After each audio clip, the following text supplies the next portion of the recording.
Hi, y'all. I'm Shannon Mitchell, a Black millennial entrepreneur and Amazon bestselling publisher, author, and all natural product manufacturer. I'm a champion for your natural self care, sustainable business care, and overall intentional wellness. Hey, y'all. I'm Christine Gautreaux, a white social justice advocate, an international speaker, coach, published author, and dancing social worker who helps you upgrade yourself and community care. Together, we are a podcast rooted in the 8 dimensions of wellness and the co-founders of the Women Connected in Wisdom community. And we like to get together every week for intentional conversations between us and special guests about how to be wise in business, relationships, and wellness. How do we do this? Right? So Woo. important. How are you, Yeah. my friend? Grateful. So grateful to be doing this, grateful to do it with you. And I know we usually don't do this early, but we're back in Africa, so I'm excited. Yes, y'all, With we're our going to guest? Africa. Yep. Yes, this episode. So fun. Yes, So what fun. about We need you? some good news after this week. I know, you know? right? Yeah.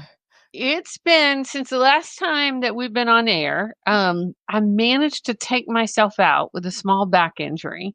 And I was even noticing, like, I went to the chiropractor this morning. Thank you. Shout out Dr. Janice Rappaport here in Yes, Duluth yes. for getting me going.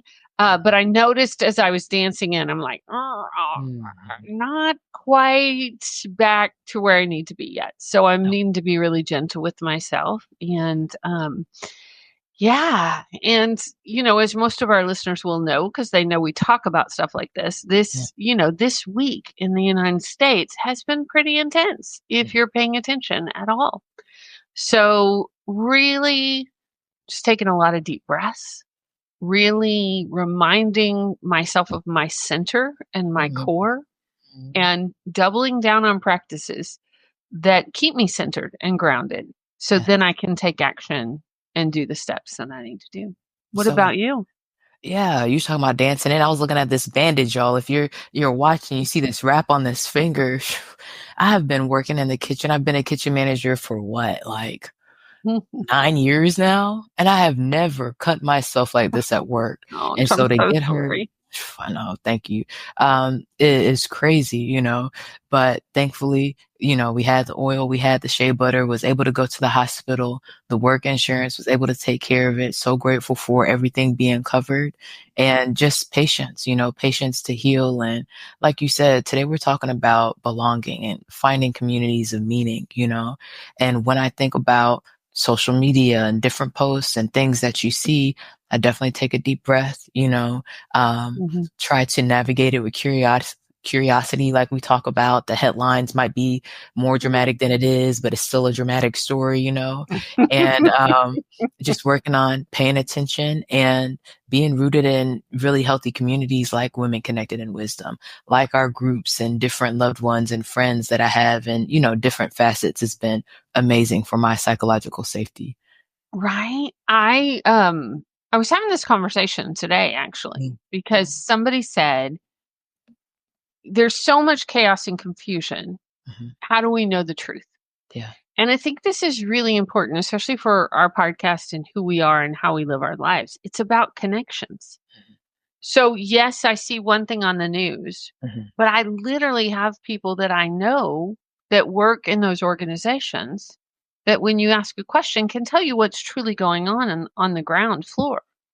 And so to know, there's such an amount of disinformation right now, but and I think that's true in a lot of times in our world and the way we live, but having connections and relationships that you trust and people that you can ask questions of and verify information, I think is important, not just in today's political climate, but also just in our world, right? When we talk about our health, when we talk about wellness, when we talk about, because not everything out there is true, y'all. I know that's shocking, but And things update, right? So it might have been true yesterday.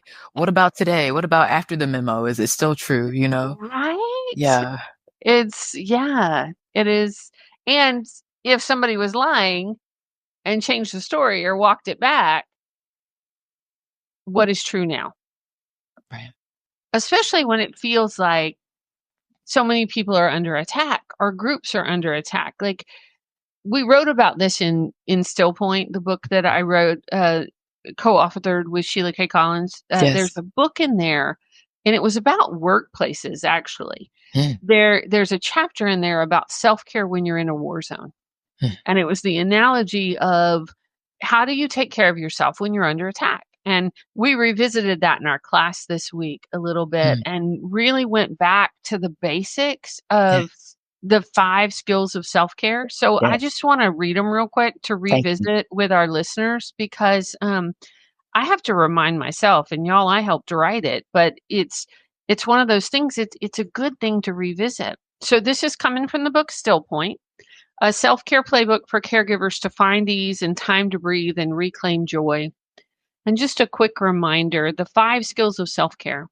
Number 1 is sorting and separating what belongs to us from what belongs to others. So really check in with yourself. Is this yours? And as far as activism and advocacy goes, like somebody I follow this week was really talking about pick your lane. Like, because there's a lot to be upset about right now. But what is the issue that is nearest and dearest to your heart that you want to reach out on or make comments on, right?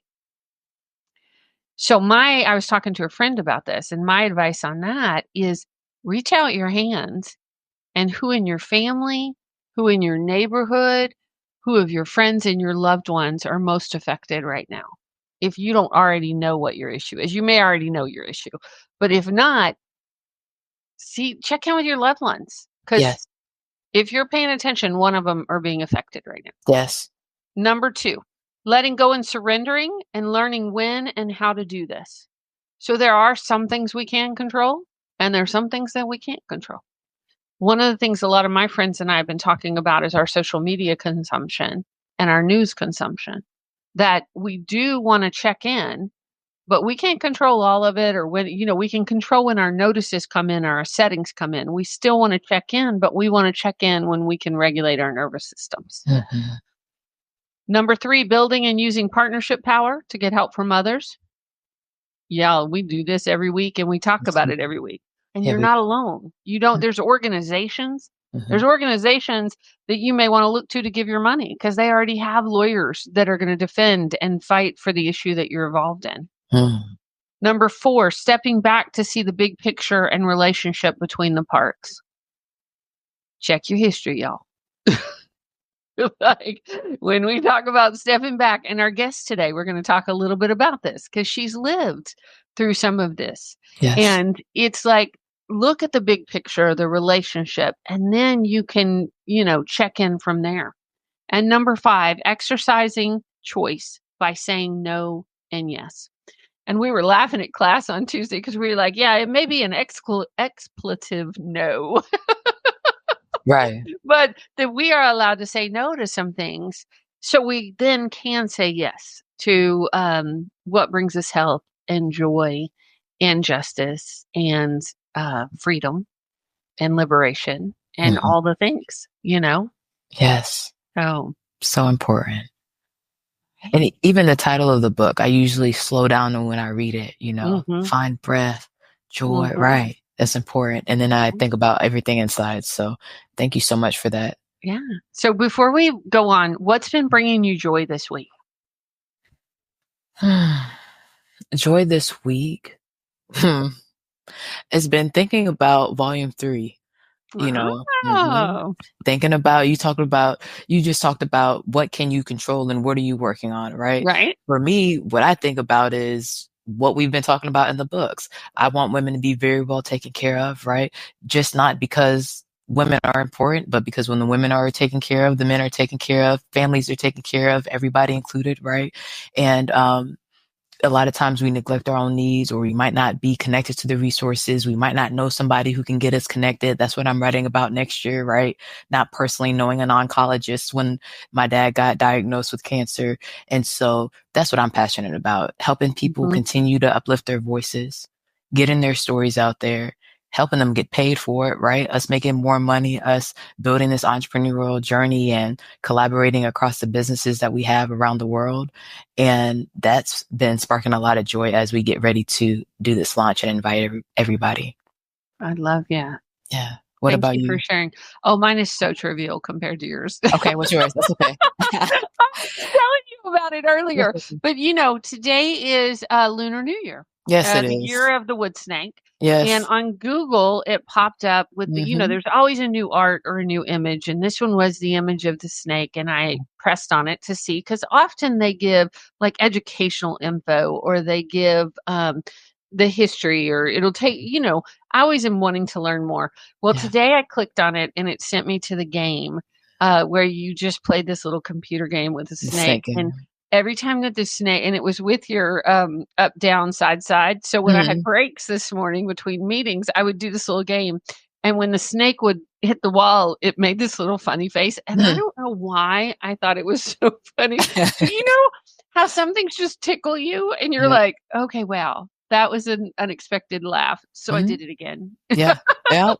And y'all, I went to play and it's funny because I started writing about this in my chapter, right? I said, wait, I was writing, I said, I think I downloaded Snake and I have it on my phone, but this moment was missing. Like sometimes depending on which game, it won't let you hit the wall on the side, right? And then Ah. sometimes it will. So my phone, you can actually go through the wall. And I was like, oh, I didn't have to start over. Okay. So I Oh. understood what you meant about the joy. It was pretty fun when I did it, y'all, on Google today. It's funny, right? Yeah. It's just something little and free that we can do to bring ourselves joy. I wanted to Mhm. check in about what the year of the snake means. Mhm. So, the year of the snake is a year in Chinese zodiac that occurs every 60 years. In 2025, it is the year of the wood snake. So, what does it mean? It's associated with intelligence, resilience, and love. The snake is the sixth animal in the 12-year cycle of the Chinese zodiac. It symbolizes balance and the need for it in life. The year of the snake is a time for patience, planning, and making thoughtful decisions. And the year of the snake is a time to embrace new adventures and have fun. That's Absolutely awesome, what's on the planner this year. Yeah, right? yeah. That's pretty And cool. and talking about planners, that's something else. I finally got my one day planner. We have a guest that's coming on later this year, but y'all know I love planners. I've been talking about making one, but before I made one, and I always say it's my last planner, but this is a quarterly planner, right? And I'm Okay. excited because we were talking about Lunar New Year, feeling more like New Year's. I'm getting everything organized. And what April talks about, the owner of this company, is that a lot of people get overwhelmed by thinking about the whole year, right? But when you look at it in 90-day increments, it makes it easier. So it helped me today with my workflow. I've been really enjoying it. And I got it in pink just because I usually don't do stuff in pink. And so, I like it. I noticed it when yeah. when you held it up. It's beautiful. Yes, It's a thank you. beautiful cover. Yeah, and we keep saying it's your last one because we got to get our products out. So We that will. is on. That we need to do. You know what we need to do? What? The other day, I shouldn't should us or we need to, but Right. if we Okay. want to, Right. the other day with my neighborhood girlfriends, we Mm-hmm. did a 2025 goal bingo. I Mm-hmm. did this both with my folks at Mercy Care Peer Support, and then we did it in the neighborhood. And it's instead of having a vision board, which we are doing with our Right. Yes, we Connected are. and Vision party next Mhm. Wednesday, Yes. there's also just a one-page bingo card. And then when you do it, when you accomplish that goal, you check it up. So you're going Mm. for the bingo, right? Yes. So Yes. let's consider doing a Women Connected and Wisdom bingo this year Mhm. for our different, like, our episode milestones and Okay. goals and our That'll be cool. products. We could put all the different products on, Mm. like, all I right, see let's what you did there. gamify it. Okay. All right. I'm down. Today, y'all, we are talking about spiritual wellness. Spiritual wellness allows us to be in tune with our spiritual selves. This realm of wellness lets us find meaning in life events and define our individual purpose. It can be defined through various factors, including religious faith, values, ethics, and morals. Regardless of whether you believe in a particular religious faith, there is always something to be learned about how you see yourself in the world. Yes. Yes. And again, I've shared it on the podcast. This is my anchor. When news changes and things change, I go back to God and who God says I am. He says, I'm worthy. I was made phenomenal. Everybody is worthy. And that's why I believe we all deserve to be connected to the resources that we need in the time that we need it, and loving community, and, to go through life and grow through life. So I'm super excited for our guest today and to have this conversation with her. Me too. Let's do Yes. it. Okay, y'all. So today we're talking to Alison Weihe. And Alison Weihe has been a founder and award-winning entrepreneur in the construction industry in South Africa over the past 25 years. The Creative Stone Company has built a reputation as an ethical, design-driven company of excellence and service. In the past 6 years, she has transitioned into coaching, speaking, and writing space, where she has won further awards and is a nominee in the Women of Stature Awards in South Africa 2025 in the coaching and mentoring category. Alison has an interesting background as an entrepreneur. She was a political activist for almost 20 years, working directly under President Cyril Ramaphosa and many other remarkable leaders of that time.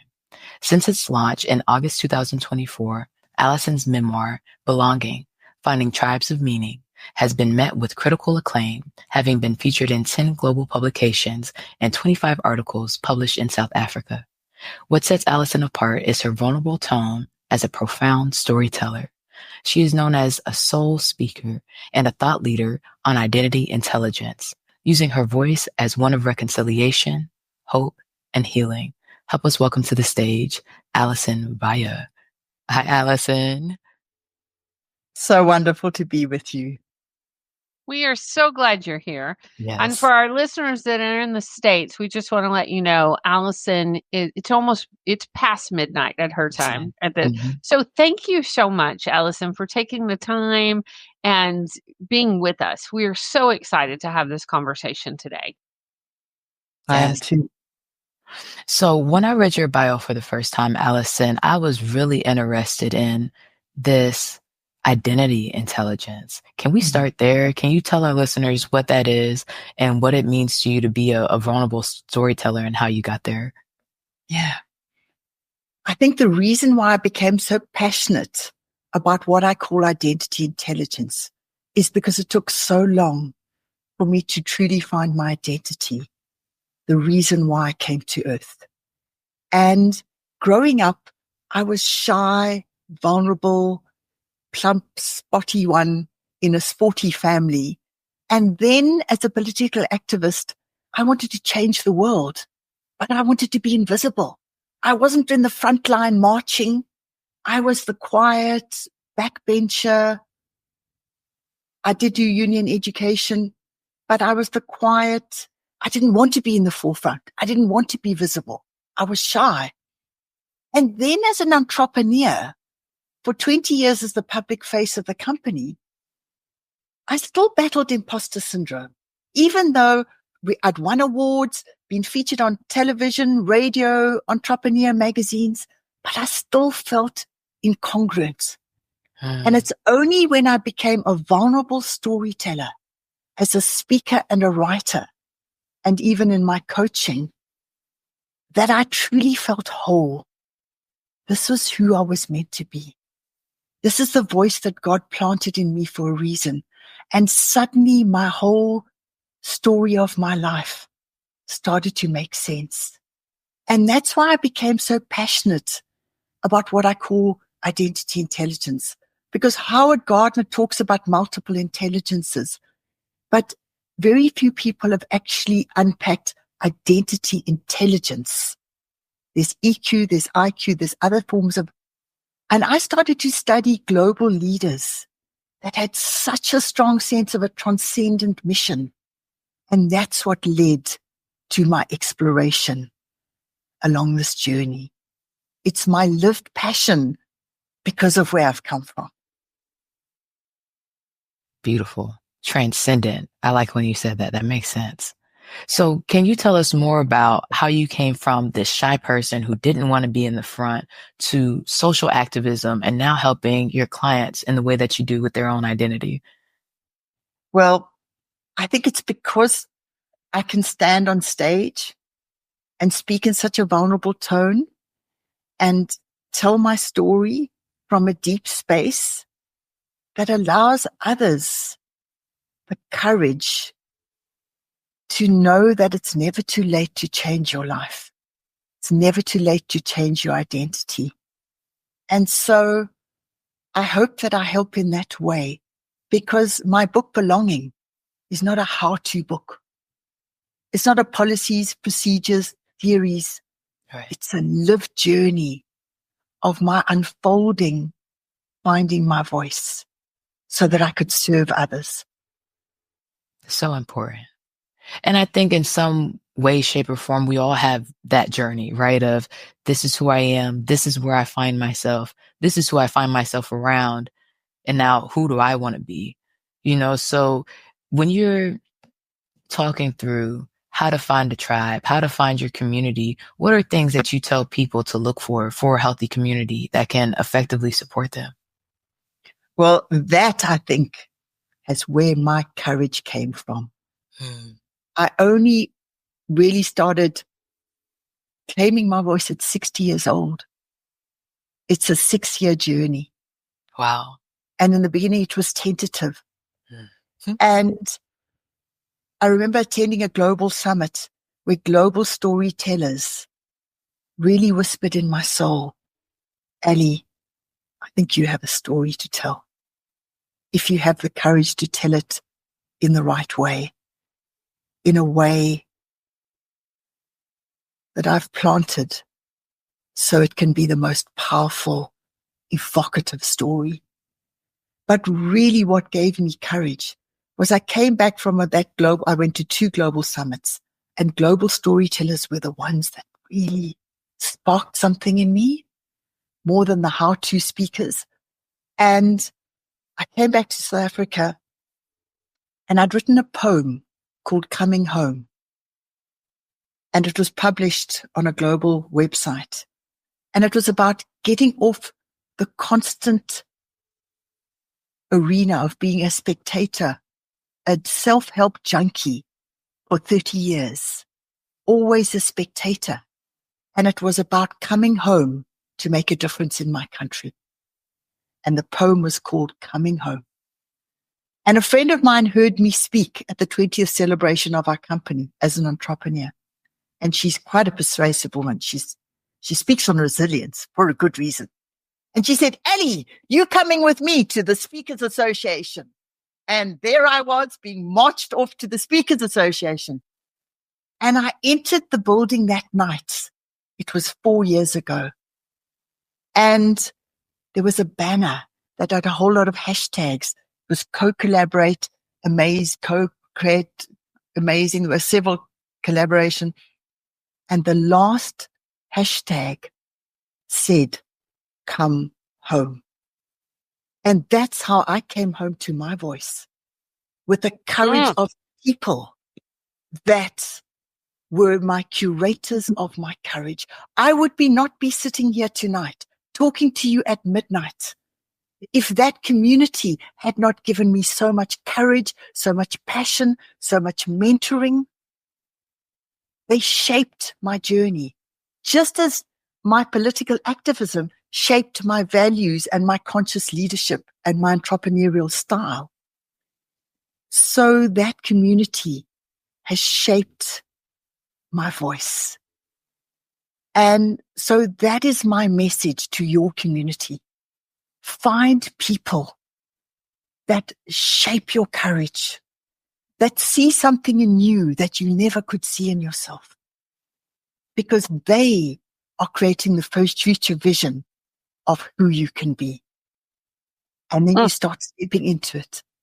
And every time I had the courage to tell my story, somebody came up with tears in their eyes and said to me, Ali, your words touched my soul tonight, or today, or whenever it was. And so that's why I call my book Belonging, Finding Tribes of Meaning, because it's those tribes that made me feel like I belonged as a speaker and a writer. I love that. That's what courage looks like. Right? Thank you. As you share that, I mean, I think about, Shannon and I are writers and authors and publishers and speakers too. And I know we've both experienced that with our different groups of women who've chosen to write and to tell their stories, and the power of storytelling, the Oh, power of authentic storytelling, and having our voices, being able to speak it, being able to write it, being able to live it, and being able to be witnessed in community, I think is so powerful. When you started writing your book, tell us a little bit about that journey. Like, how'd it go? I battled so much self-doubt. I knew I had a powerful story locked in there. But I was so worried about what people would think. But here's the thing. My whole life had been dominated by what will people think. So I had to jump over that voice time and time again. And there were 3 times where I stood poised above the bin with manuscript in hand, saying, why am I doing this to myself? I've been relatively comfortable as an entrepreneur.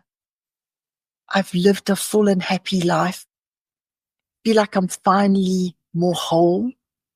Why do I need to unpack the anguish in my soul? Because there's some shame in my story. There's some shame in my story. It's not all glamorous. There's some real, it opens with me being suicidal. And so 3 times I almost said, but by the 3rd time, something in me had finally rooted to say, Alison, this is not your story anymore. You are just the messenger. You are just the messenger. And this is the voice that God has placed in your soul. And that's when I knew I had to see it through and be as vulnerable and raw as I could from the opening sentence to the closing words. Hmm. But that's what it took. Beautiful. Beautiful. And we're glad you're still here. Yes. And Thank thank you. you for sharing. Mhm. Yes. And I was going to ask, you know, what you see as vulnerability, but I think that it's clear in your storytelling, how you say, right? And I love how you share how difficult it is because it's not easy. You know, we have authors from our 20s to our 80s and, they all ask that question, do I have a story to tell? And it always catches me by surprise because I'm the type of person that sees worth in everybody. And I've always loved stories, you know? Yeah. And so I guess instead of that question, where I want to go is asking you about, may I call you Allie or do you want me to call you Allison? Allie, Ali. okay. All my friends know me as Ali, and Yeah. Alison was generally when I was growing up, Mhm. and I generally thought, what have I done Mm, if I was Alison? okay. So it's so much more, I feel so much more belonging in Ali. Okay. So I'd love to be Ali to you tonight. Absolutely. Yeah. Absolutely. So Allie, can we go back to 60-year-old you, right? Yeah. How was that when you decided to start using your voice? And what was that like for you to arrive there at 60? Do you feel like you would have had more freedom in your life had you gotten there before? Do you feel like it was right on time? What was it like for you? I think I had to wait 60 years. I had to wait 60 years to find my belonging and find my voice so that my message could be, don't wait 60 years to own your voice. Don't wait 60 years to start believing in yourself, to start loving yourself, to love the body that God has given you, to love the voice that you've been gifted, because your story could change somebody else's life. So there was a deep sense of my life just got deeper and more meaningful every single year since I turned 60.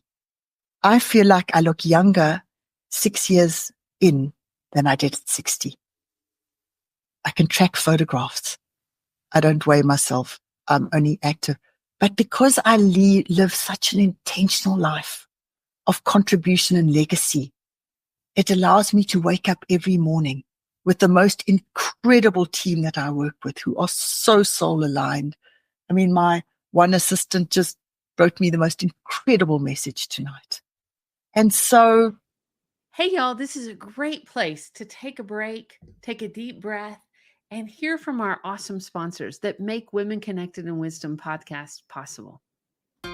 Shannon, we are so grateful that Shayla Glow is the sponsor of the Women Connected in Wisdom podcast. And I wanted to take this moment to ask you, when you think about the people who use Shayla Glow, who are we talking about? That's a good question. I think about 3 groups really.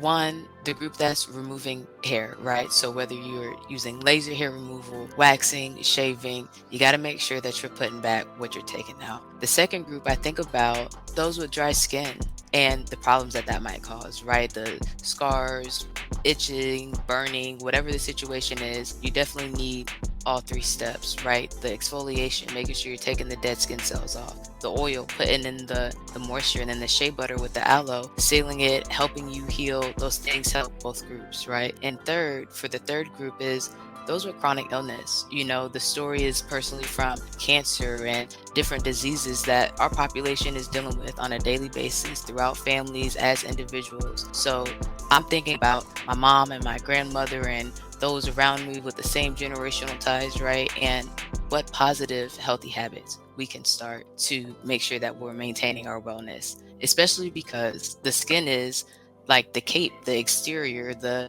shield for your immune system. So with COVID, we have to be intentional about covering ourselves. And those are the groups I think about.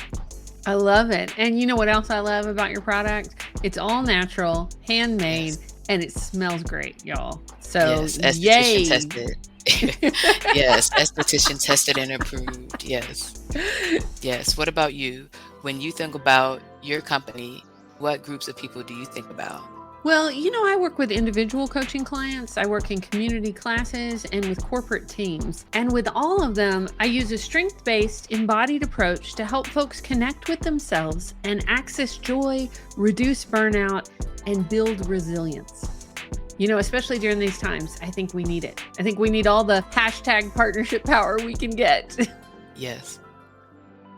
And so it's a privilege to live this life.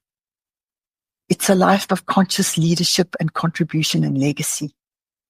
And I believe that is what's making me younger every year, so that I can be strong enough to live a life of peak performance, where I operate at such a pitch that my energy is ageless. And so maybe that's why it had to happen like this, so that my story could be about don't wait 60 years. All right, Allie, I have a question. Are you okay if I go, Shannon? Of course. Okay. So, first of all, beautiful, the story you've shared, and I feel your energy and your power, and you're living at your peak performance. Yeah. When the question that's bubbling up for me, especially after the week we've had over here, is when it's hard, when you're struggling, when you feel overwhelmed, what are the tools you use personally or with your clients to stay at that level or to reset your energy? Like, what do you tap into and what do you do? And it can be from very small. We talk about taking a deep breath here, right? So it doesn't have to be overcomplicated, but what works for you? Okay. So I want to tell you another story because I'm a storyteller. And I think it was 3 or 4 years ago, the country underwent a dramatic insurrection of 11 days. 212 people died, and billions of dollars were lost in looting and damage. And it was an insurrection against the previous president, where there'd been lots of corruption. And I was in the process of writing the first draft of my book. And I felt like something inside of me was dying. Because as a political activist, this wasn't what I had fought for. This isn't what I stood for. The leaders that I worked with at that time weren't there for their own gain.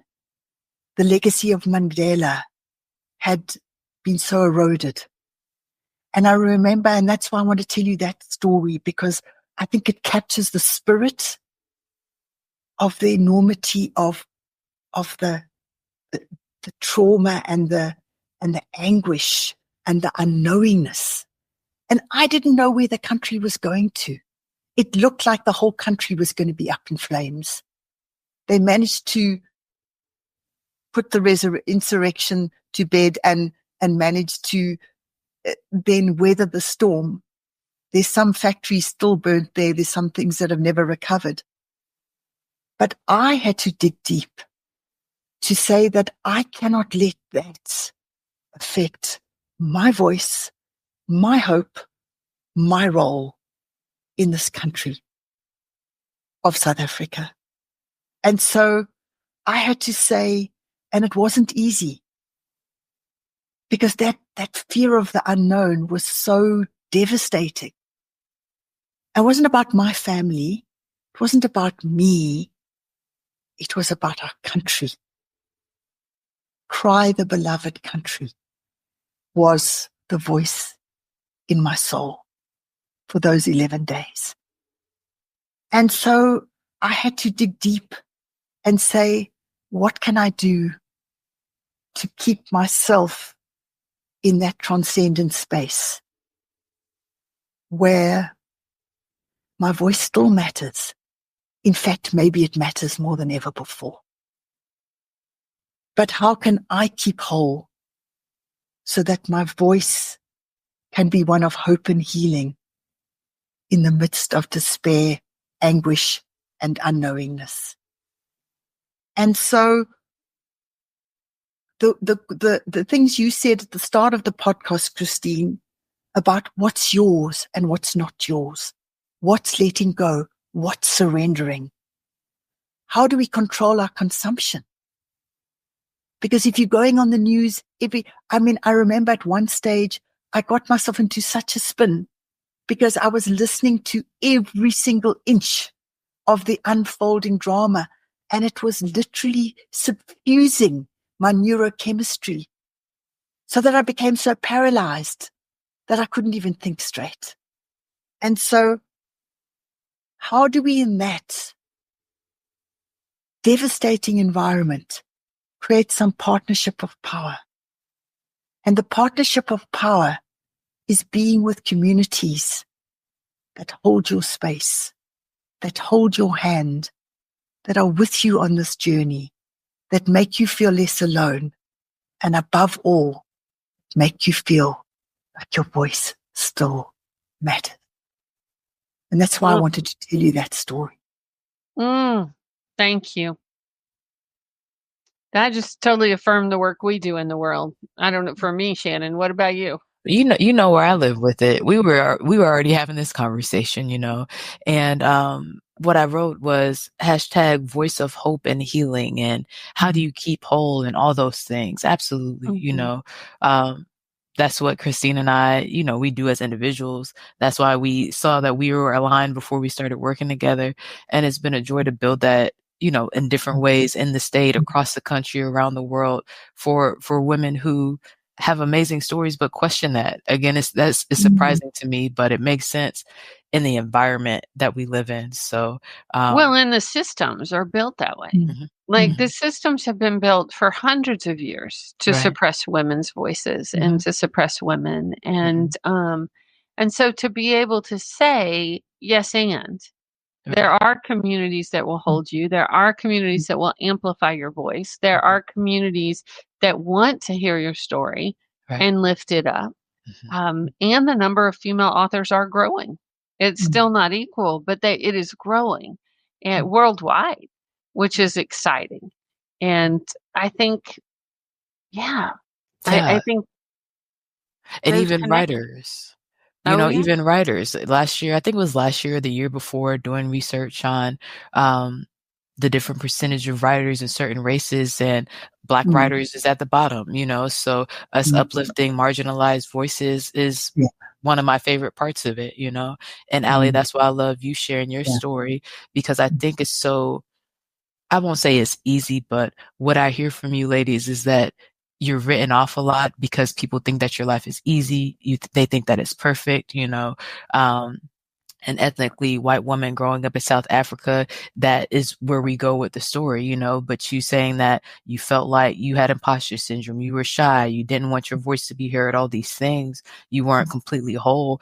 I think that you sharing that from your privilege and knowing that there's a difference between, like we shared before the podcast, the theory and then the really lived experience is a beautiful thing, and I think it's right on time for us to have this conversation right now.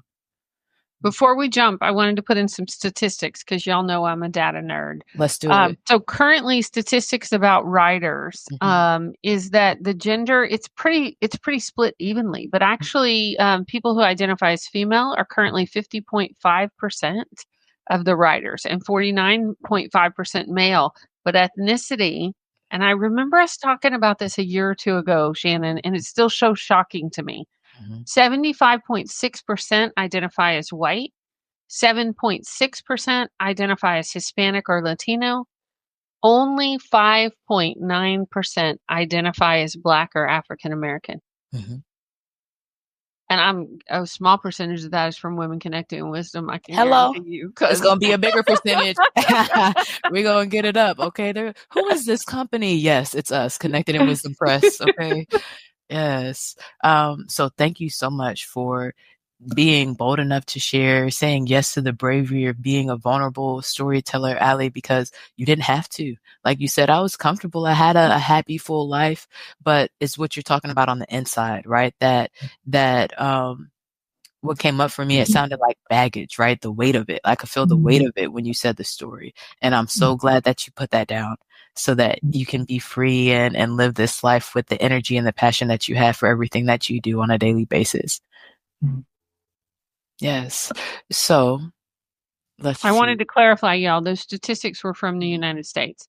Especially wanted to clarify because we have somebody the guest is from South Africa today. So our listeners may be like, wait a second. I love your threads about writing and the demographic. And a lot of my following in South Africa are in the African community. And I'm helping a lot of people write their books and write their forewords and claim their story. And I wanted to just read a tiny excerpt from my book because I think that it really touches on the conversation on where we are now. And there's a tiny bit at the end that says stepping into the light. And I think it speaks to the authors who have a story inside their soul that's still locked in. Stepping into the light. I realize now that I'm a writer that speaks. That is my true identity. Writing chose me. Writing healed me. Now I choose to live a life worth writing for. A life worth writing about. I choose to step into the light. Oh, well done, Ali. Well done. Beautiful. Oh my goodness. Thank you so much. Every week we ask our guest to help us hashtag the show. We call it hashtag wisdom in action. And when you think about this conversation, when you think about spiritual wellness, when you think about what you're doing right now, what would you say your hashtag for this week is? Vision. A vision not just for my life, but a vision for the message.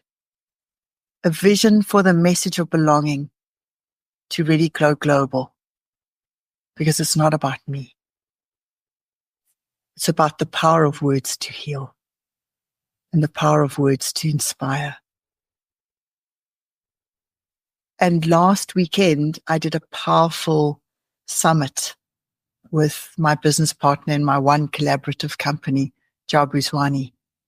And we did a section, and I did a guided meditation on visioning your future self. And it was based on the work of Dr. Benjamin Hardy and other remarkable thought leaders, Dr. David Hawkins, and many others.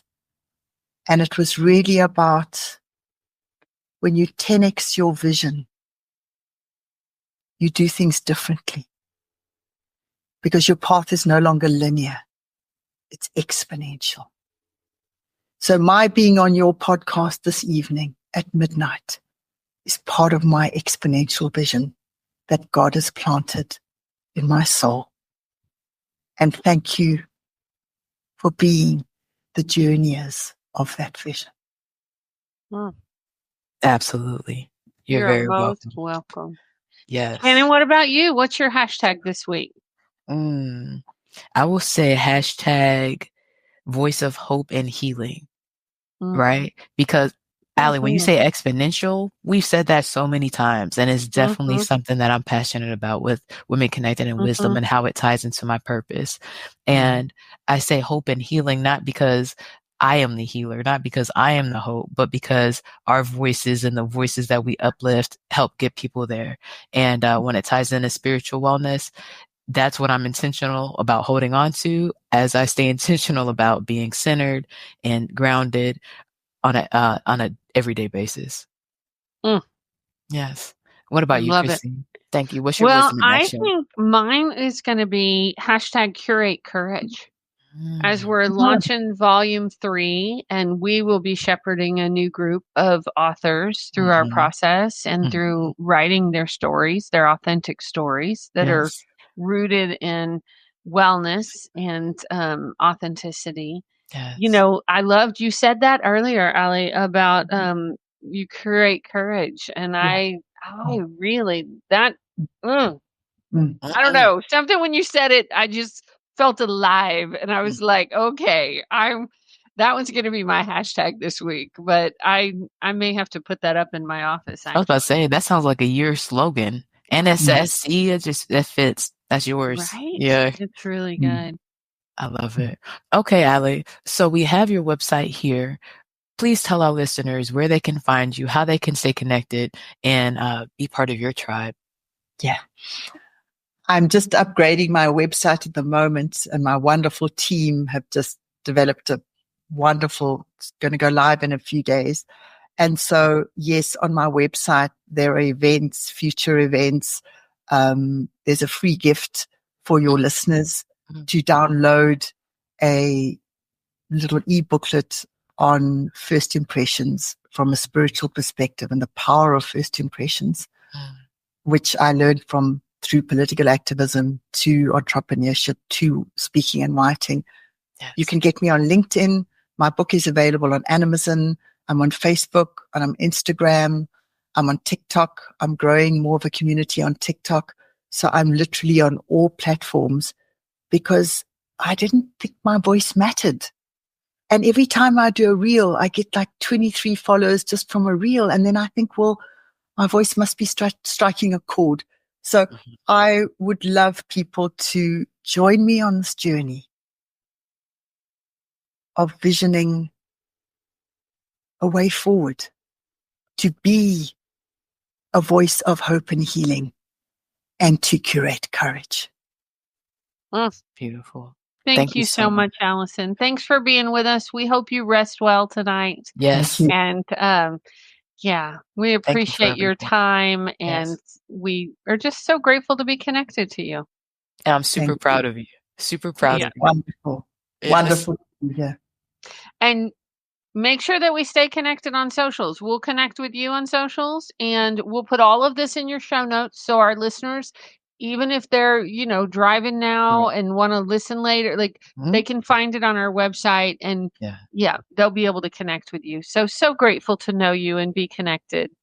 Thank you so much. It's been an honor to be with you tonight. Thank you so much. Talk to you soon. Wow, what a great conversation. I'm ready. I'm ready for volume 3. I'm excited. Any questions? Just play a clip of Allie. Right? Play the clip. Yes. I was Yes. thinking the same thing. I'm like, whoo, Yeah. mic drop.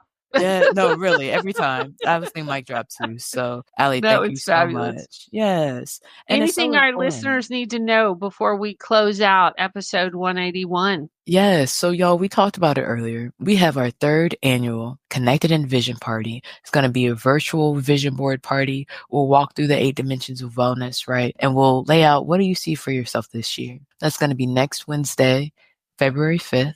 From 6:30 to 8. We have the Humanitics link we will add in our show notes for you. If you're listening to a couple of different episodes, they've been in the last few show notes, right? So just check the notes for the resources that we share.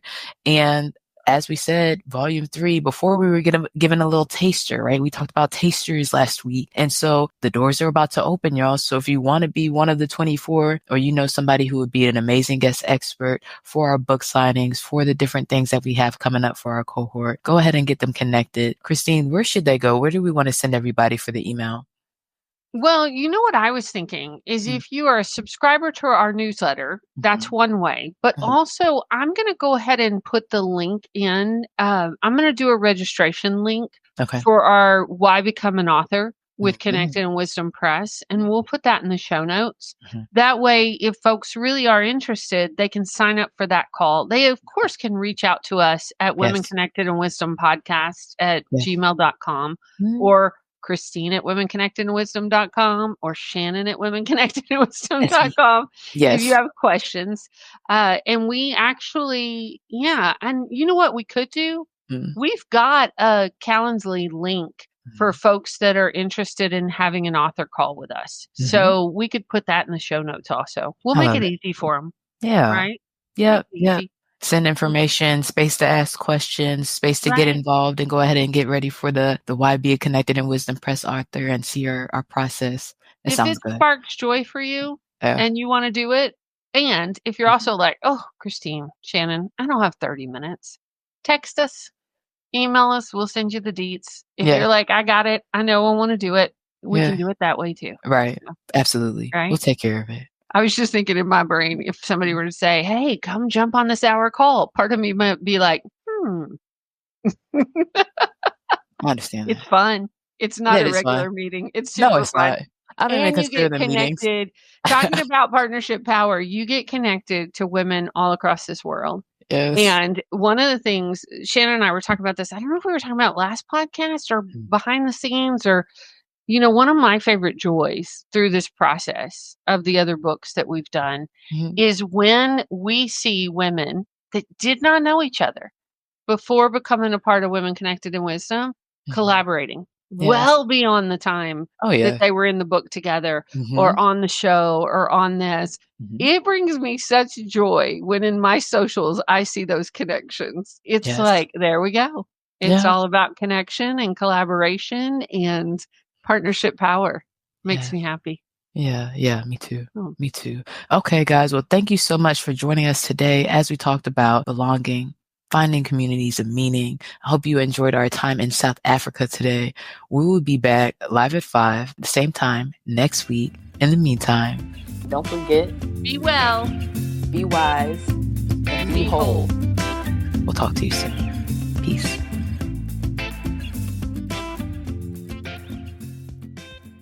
Thanks for listening. This has been the Women Connected in Wisdom podcast. On air live on Wednesdays at 5 p.m. Eastern via Facebook and YouTube. Be sure to like, share, and subscribe. Be part of the conversation and get connected at womenconnectedinwisdom.com.